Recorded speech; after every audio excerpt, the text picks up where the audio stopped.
Hello everyone and welcome back to more Doki Doki Literature Club with me, Firemac.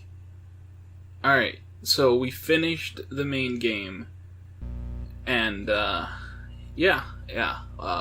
fine. I figured out how to do the side stories. I also did a little off stuff. Jesus Christ. Alright. I did a lot, okay? So, I was busy. So, basically, I guess I'm going to show you a little bit. I can't show you the music too much, because, I don't know. This crap was scary, because it was the way you unlocked that was, like, weird. The pictures, all the ones you see I haven't unlocked here yet, are related to the side stories. So, but I am going for 100%. I will not be showing you all the poems. You guys can look that up wherever you want. I did do the special good ending, where you have to play as everything.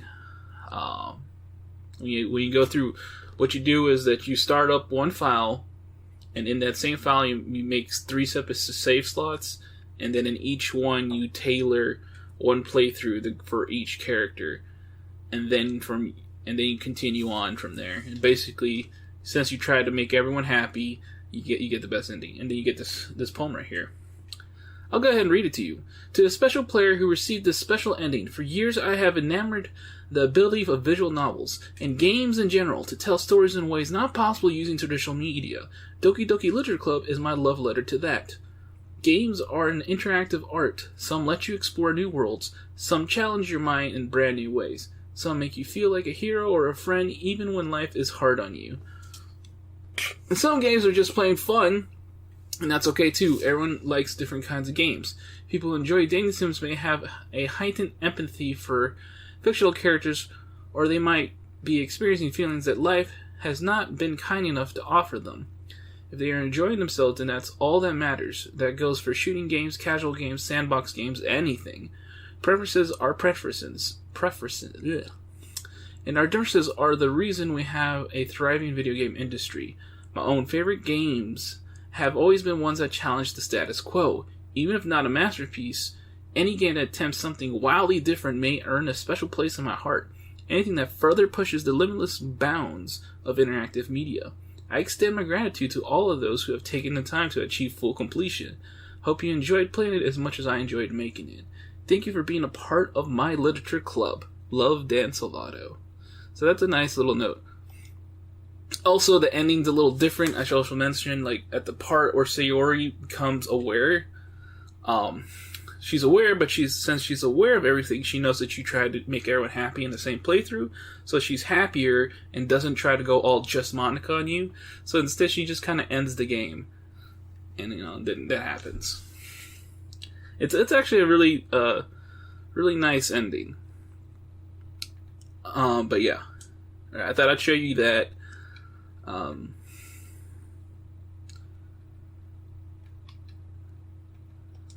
Here, I guess I'll show you this one, since I technically unlocked all the Yuri poems. There's like a special one from the Act 1 you could have gotten. Yeah, I'll just read it. My conductor motions for one crescendo after the next, each time falling short of a climax. The lump in my throat is carried by Sisyphus. Sisyphus? Yeah, Sisyphus. Yeah. How many words must I choose not to say before they finally break loose? Odorously piling out of my mouth like a flock of schoolchildren at the start of recess.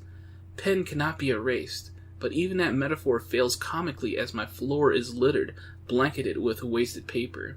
A canvas of my mind, full of disjointed thoughts and unfinished sentences. Perhaps all along it was wrong to try to force them out of my room. And I should instead invite you in.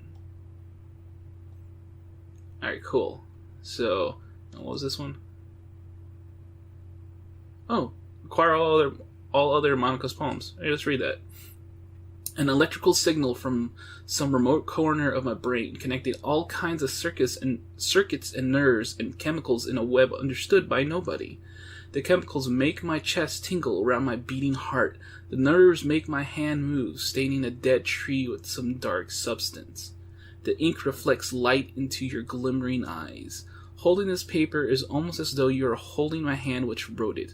Let our emotions stir together until our hearts beat in harmony. Connect to each other, I feel electric. Woogie woogie woo. Alright, just making sure I'm recording, because, I'm like paranoid after I lost the one recording, because I don't want to go through that again. Okay, so those are the poems. The stuff I'm missing here, that's when I collect all of Sayori's poems and all of Natsuki's poems, and those are tied to the side stories, so we'll get to come back to that for later. Everything missing here is side story related. Alright, so special poems, all the creepy poems that you get in Act 2. So, let's go ahead and read those, because we're not going to get a chance to go back for that. So here we go. Can you hear me?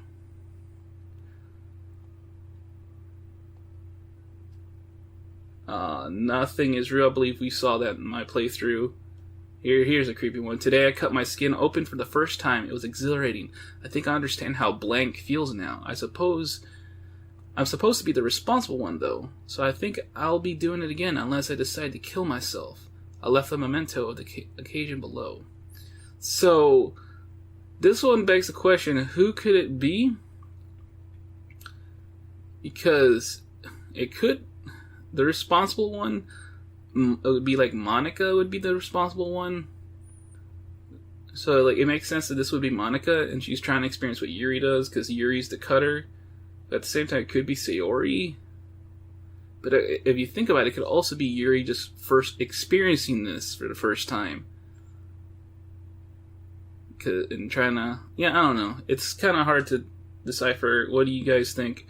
I don't know. There's actually... This one starts off as a special dot, and then, after a little bit, it changes to this. Stare at the dot to reveal special message, I love you. A joke. That one we definitely saw on the main playthrough. A dream. Staying over at a friend's place, there were 4 of us. I drifted off to sleep while everyone was walking and watching TV. In my dream, I was still at my friend's house. The only difference was that there were nails sticking out of the walls everywhere. And there was also someone I didn't recognize. The person I didn't recognize told a joke, and everyone laughed. I woke up in the sound of everyone laughing at something that happened on TV. So the laughing was not part of the dream. It was the noise that woke me up. I wonder who that person was and how they knew to tell a joke at the moment. So my take on that, in real life, what probably happened is that they subconsciously knew that the people who were watching stuff were watching some sort of joke or comedy. So the dream must have just used that and morphed it to that. Your subconscious is stronger and more aware than you think. Oh, this one's definitely a Natsuki poem, because it's all about Papa. Things I like about Papa. I like when Papa comes home early. I like when Papa cooks me dinner. I like when Papa gives me allowance. I like when Papa spends time with me. I like when Papa asks me about my friends. I like when Papa asks me about anything. I like when Papa gives me lunch money. I like when Papa comes home before sundown. I like when Papa cooks. I like when Papa gives me privacy. I like when Papa doesn't tell me how to dress. I like when Papa doesn't comment on my friends. I like when Papa doesn't comment on my hobbies. I like when Papa comes home without waking me up. I like when Papa keeps food in the house. I like when Papa uses his inside voice. I like when Papa leaves my stuff alone. I like when Papa accidentally drops coins in the couch. I like when Papa is too tired to notice me. I like when Papa is too tired for anything. I like when Papa is too tired for anything. Yeah, because freaking Natsuki's dad abuses her, basically, so yikes. See, I can't convince myself to go to therapy, one of the happiest I've ever been. I'd rather keep this up until I blow my cover and someone takes me to the emergency room. That's clearly Sayori. A dream. I was wandering an abandoned warehouse at night. I was lost, looking for an exit. I just wanted to go home. I came upon a huge empty room, its ceilings and walls beyond the deep blackness. My steps were quick in order to hurry to the other side or to a wall, anything. Suddenly the ground was no longer beneath my feet. I stepped into a hole of intermittent width. I fell for a good 5 seconds before crashing into warm water. Figuring out which way was up, I surfaced myself. The air was humid, and the sounds of my splashing reverberated endlessly. My vision was completely swallowed by the dark with one hand, and I could feel the damp metal wall of the container. My lungs were already getting tired. Now this, screw this. If you guys know what this is, I hate it. I hate this. Because it's like a 1 in 64 chance that after you start Act 2, you get this startup screen. So it'll just like be dead silent, no music. Well, it's not dead silent. There's like creepy music playing, and they'll say end, and then you get this image right here, and nothing else. And then you kind of have to stare at it until you interact with something. And I believe I read on PC you have to hit escape to get out of this, but like on console you just press anything, and then for like a split second it zooms in on Monica's face, and then crashes. It's freaking creepy, and I had to see it twice, because one time I was trying to gun for it, and the second time it was just by my lucky chance of seeing it again. It's not a fun time. I did not like seeing it. So screw that, and I hate that the game is required me to do that for, like, because I'm going for the platinum, obviously. And, okay, a bunch of sketches. You guys can look that up. This was nice, I like this. Alright, so that's all that. Why am I spending my time showing you guys all this when we have side stories to do? Well, it's because there's like a hidden narrative going on here. Like in the files, you go like Eternal and then you go through all this crap here. There's like hidden files in there, and you have to like change the time on your console or whatever to try to access them, and it's really dumb, and it's really annoying. It's not dumb, it's just... It's annoying to try to freaking go through all of them. But I read them. There's like a team working the metaverse that's been working on this, and they're like doing something. They're like trying to do something in secret. It's not exactly clear, but you probably infer that they're trying to make another game or something. Or they're trying to do something. But there's some characters, I can't tell which perspective we're supposed to be from. We might be Paula, I'm not entirely sure. But as you can see, we've already gotten some mail. So this is going to play in part to what might be the final side story. I'm not entirely sure. I tried to avoid the spoilers as much as I could. But as you can see, we have like a whole team. And like I don't even know if that's Eve Laster. Have a nice weekend. I don't know. I think I'm going to go with Eve. I'm on leave rest of the week. Contact Ravi if you need to schedule server time, but I expect jobs to run for a few days since we've collected so much data this week. How about we arrange a meeting to discuss the results when I return? So I don't know if that's supposed to be a dude. These names are not real names. And I think in one of the little files that you find out that they apparently made up their names. And there's like 4 of them. There's like 4 people, I believe. I think we might be from Paula's perspective. It's hard to tell. And these are all dated 2019, I just noticed that. Side stories. So look, you see here, and they're also referencing stuff that we're playing. So like, this is like a meta story here. Like, they're the ones who made Doki Doki. It's weird. So, thank you to everyone who worked so hard on the control simulation. I can't imagine how tedious it must have been to dedicatedly hide Monica's elevated permissions from her without disrupting our connection to the VM. The VM being the virtual machine, which is what we're using right now. Just to clarify, all the recordings labeled side stories are part of the control simulation, right? I'm noticing some details of the characters' lives here and there that differ a little bit from those in VM1, even trivial ones. Is it part of the butterfly effect from some of Monica's more fundamental changes, or is it a result of her just messing around with other characters of VM1 as her own experiment or for fun? So I'm keeping track what we have. We have what, like 5 different universes in total, with 3 or 4 of them created and destroyed by Monica, of course. It's funny because I keep wanting to speculate which one is the real universe, but in reality they all are, as real as ours is anyway. Ria Vorte. So this is suggesting that the side stories are like extra timelines that deviate from the main game, and apparently Monica might have made them. Oh, there's also they're the ones responsible for why Monica even has powers. So that's weird. So we got Lib Musi, character discrepancy. Having run the control simulation for a while, it's evident that a certain character is missing from any mention or appearance. This makes me speculate that Monika's meddling is less clumsy than we think, because she would have had to manufacture this character herself as a way of forcing interaction between her and the user. Could that be why the character has such limited and dissonant personality traits? Am I reading too much into this? I'll open an issue to start tracking observations on the anomaly of this character appearing. I'm not sure who they're referencing, but I'm sure we'll understand more when we start doing the side stories. So before we read that, in fact, I believe that email or mail, whatever, unlocks this sketch right here. And it says a rough concept sketch that with a faceless protagonist might have looked if he was a real character. So I guess that was supposed to be us, the main character. So I guess Monika made him? Or made the sketch herself? I don't know, it's not entirely sure. Let's go back to the mail and let's got our last one, Eve Laster. Oh my god. Okay, who's responsible for creating a Twitter account for Monika? I think it's hilarious, but for God's sake, don't tell Paula. Ha ha ha ha ha, it would get 4.0 forward in a microsecond. Okay, so yeah, we're not... We might be Paula, we're just seeing these. Because, well, I guess we wouldn't be in the mail group, so yeah. I don't know who we're supposed to be.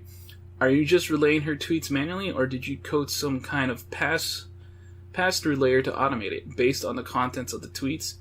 Example, not screaming for help. I assume they're coming from the control simulation. So they're suggesting that the Twitter account, which is very real, by the way, the Twitter account is there, and they're suggesting that the real Monika is controlling that. So, like, again, metaverse, trying to make it super meta tale. So yeah, that's like all the stuff I can show you that I've done outside of between sessions here. I have no idea if the side stories have anything that's quote-unquote scary. It might not be, but at the same time I have no idea. Especially when it comes to this game. So yeah. So let's just dive in, and I will find out if there's anything scary. Because if there is, I'm not ready for it. But if it's just a chill story, that'd be awesome too. Nice break from the madness of the main game. There's supposed to be 6 of them, but I've read there's actually 7, and we'll unlock the 7th one as we finish all these. So let's just go ahead and start from the top, shall we? Let's go and do Trust, Part 1. Yes. Okay. Oh, this is different music. Oh. Well, this is nice. I don't like when there's like nothing there. Okay. What's happening?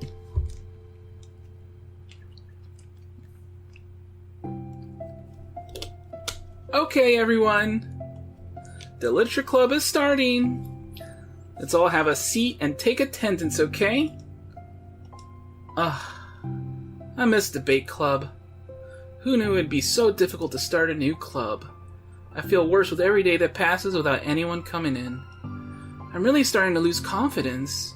Monika's the only member of the literature club. In the days that have passed, all of her efforts to recruit new members have been fruitless. Am I going about this wrong? Monika glances at one of her flyers. The headline is, "Do you like literature?" Maybe nobody's into literature enough to pick it over their other club interests. I can't just rely on people liking literature. I need to sell them on a vision. A vision. But what kind of vision? Monika rests her head on her desk, deep in thought. But before she realizes it, the recent nights of staying up too late start to catch up to her. It's so quiet, and the noise of the air conditioner is soothing. Also, I have no idea how long these are. Hello? I didn't like that flash. Suddenly a voice causes Monica to snap awake. Oh my gosh, I'm so sorry, I never do this. Is this the napping club? No, this is... Monica pauses, suddenly embarrassed to admit that this is, in fact, the literature club. This is the literature club. Yay! I thought I got it wrong for a sec.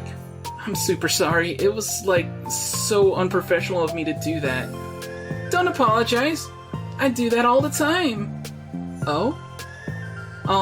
Did I miss the club meeting? Where is everybody? Well, about that. This is everybody. Really? Just you? But we're getting more members. I'm working really hard on it. Hold on a sec. If it's just you, that means I get to be vice president. Wait, vice president? What are your qualifications? Well, I'm better at napping than you. Maybe I should be president. Now you're just making fun of me. Oh, I'm sorry. What was your name? Sayori. Okay, Sayori. I've been trying really, really hard in this club. I know you caught me at a weird time, but it's really disheartening to not be taken seriously, you know? I care so much about this. I just want to find other people who do too. Oh no. I'm so sorry. I do care, I promise. I have a hard time being serious, that's all. I didn't mean for it to hurt you. And I was joking about the vice president thing too. I would make a terrible vice president. I mean, I'm sure that Monica tries to say something reassuring, but it's difficult when she still doesn't know much about Sayori. I'm sorry that this isn't like a real club yet. Would you still be interested in joining after I found a few more members at least? Well, no. I want to join now. Really? Yeah, it sounds like a lot of fun. Besides, I can tell how hard you've been working. You're doing something amazing, and you should be proud of it, you know? So let me help you turn something stressful into something fun. If nothing else, I'm good at that, so... Honestly, how could I possibly say no to that? That's really sweet of you, Sayori. Oh, I'm Monica, by the way. Monica! That's such a cool name! Oh, now you're just trying to cheer me up. But you're smiling! Well, I didn't say it didn't work. Monica glances at the flyer on her desk and realizes that her name is already written on it. So what do we do first? Well, it's getting pretty late, isn't it? We can go home and try to come up with some new ideas to recruit club members. I can do that. Cool! And I think I need to put some more thought into my vision for the club. You know, like a mission. My mission is to make everyone happy. Yeah, something like that. I need to think about it.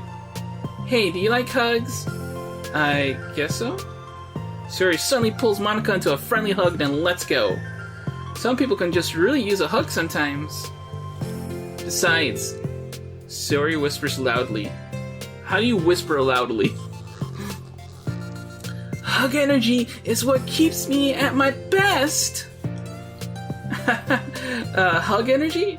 Monica laughs. Although Sayori is very different from her, Monica feels her spirits lifted. Maybe it's just because she finally found another club member. But, well, I'm looking forward to tomorrow then. It'll be fun. Yeah, I'm excited! I'm gonna think really hard tonight about how to get more people. Yeah, me too. Oh? Okay. A day passes, and the time comes for the literature club, Monica and Sayori, to reconvene. As president, Monica ensures that she's the first to arrive to the club room. But she oh, excuse me. But she finds herself waiting longer than expected for Sayori. It's been 10 minutes already. Maybe Sayori changed her mind about joining. No, that can't be. I was so excited yesterday. But I'm getting kind of worried. Suddenly, Sayori comes bounding through the door. Her hand, she's holding a sheet of paper. Sorry, I'm late. I'm here. It's okay. Welcome back. And Sayori spins over to Monica and deposits the sheet into Monica's desks. Oh, what's this? Take my hand, take me forward, take me to your dreamland. Caution me to watch my step, so I can't look back on my footprints. Climb the stairs ahead of me, while I look up to you. The more I look forward, the more I look up, the more I can lend to you. If you can trust me to follow your pace, I'll trust you to set it. If you can trust me to lend you a smile, I'll trust you to return it. Take my hand, take me forward, take me to your dreamland. That sounds like it'd be a nice song. Hey, this is really good. You wrote this, Sayori? Of course. Wait, no, that's the wrong side of the paper. Huh? I wasn't ready to share that yet? I'm so embarrassed. Monica flips over the paper. Written on the other side is a list of ideas for recruiting new club members. Oh, so this is what she meant to show me. But I'm curious now, do you write poetry often? I do, but I'm sure I'm not anywhere near as good as it is at it as you are. Really? I'm actually terrible at writing poetry. I've never written anything I was happy with. Like, I always read it again a week after I write it, and I'm like, wow, this is so stupid. I don't know. It's like the dramatic version of me doesn't agree with the person I want myself to be, or something like that. Aww. You should have more confidence in yourself. You're the literature club president. I guess you're not wrong there. I need to, like, set a good example or whatever. You know, I can envision the club doing something like that. Doing what? You know, like sharing poems we write and stuff like that. Oh, yeah! I would love that! It's such a good way to learn about other people, you know? It's like we have so many emotions that we can't express to other people, usually. But you can when it's a poem, right? Yeah! I think that's helping me form a more cohesive vision for the club.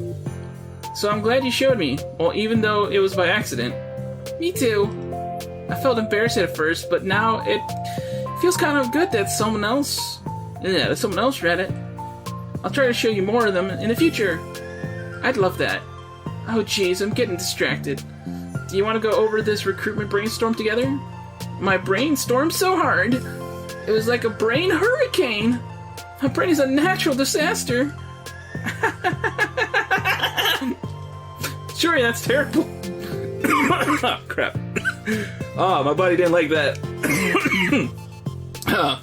Anyway, let's take a look at the list. Make cupcakes. I was hungry, but it's a good idea, isn't it? Let me think about this. I mean, when will we have a chance to give people cupcakes? You know, like when they come into the club. What if we said we have free cupcakes on the flyers? I'm, like, kind of worried that would bring in the wrong kinds of people, you know? Wrong kinds? People would come just for the cupcakes and then leave. Oh, nobody would do that. That would be mean. But you know, I want to find people who are really into literature. Even if they don't know it yet. Let's see, the next thing on the list. Hunt for people reading books.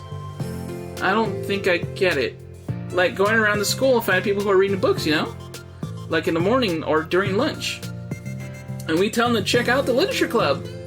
Well, the problem with that is, like, wouldn't most people reading books just be doing it for an assignment or something? How would we know if they're just reading for fun?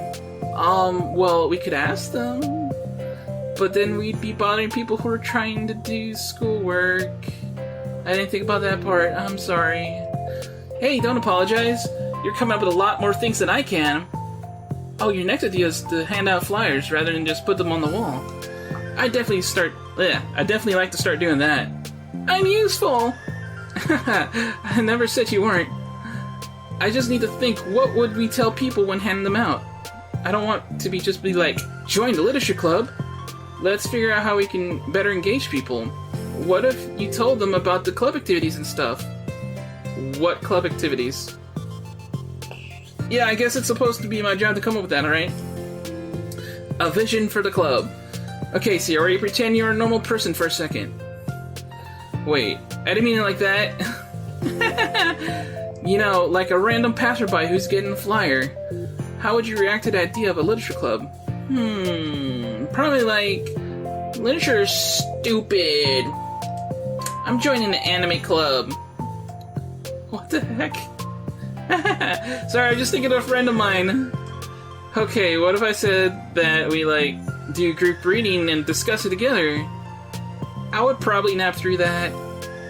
That's you, Sayori. Yeah, but that doesn't really sound fun to most people anyway. We need to really catch their interest, you know? Ugh. This sucks. Why is this so hard? Monica, don't be sad.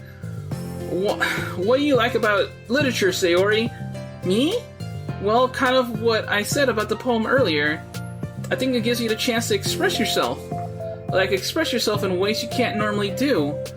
When you're just doing your normal day and talking to your friends. Wow, that came out really slow. I mean, we all have so many thoughts and feelings that we just don't get to share, you know? It's like intimate. Yeah. How do we get that across to people? We could be like, express your true self. Be intimate with us. Okay. Okay, that's kind of... Just kidding. Oh my gosh. What is it? I forgot all my things in my classroom. I must have gotten too excited and rushed here. Silly me. Rushed, but weren't... never mind. Did you want to get your stuff then? I'll forget if I don't do it now. Well, I'll wait for you then. Okay, it'll only take a second. Sayori dashes out of the room, leaving Monica momentarily alone. Monica sighs, starts jotting her thoughts on a sheet of paper. Express yourself. Be who you want to be. Make new friends. Discover a new you. Discover your heart. No. Write your heart out. No. Write into your heart. Write the way into your heart. Join the literature club. Write the way into your heart. Wow, that's lame. Monica! Ah, you startled me. Sorry, but it's something important. On the way to my classroom, there was this girl reading a book. Reading a book? Let's hurry and recruit her. Wait, are you sure she's not just doing homework? I could tell she was really into it. Well, I guess we could take a look. Monica grabs one of her flyers and stands up from her desk. Then the two depart the classroom with Sayori leading the way. Okay. Oh, there's no saving. History, let's go there. Alright. Alright, so I know I spent a lot of time not on the side stories, but next episode will be full on-site story mode, alright? I promise you. So join me next time with more Doki Doki Literature Club Plus. Toodles!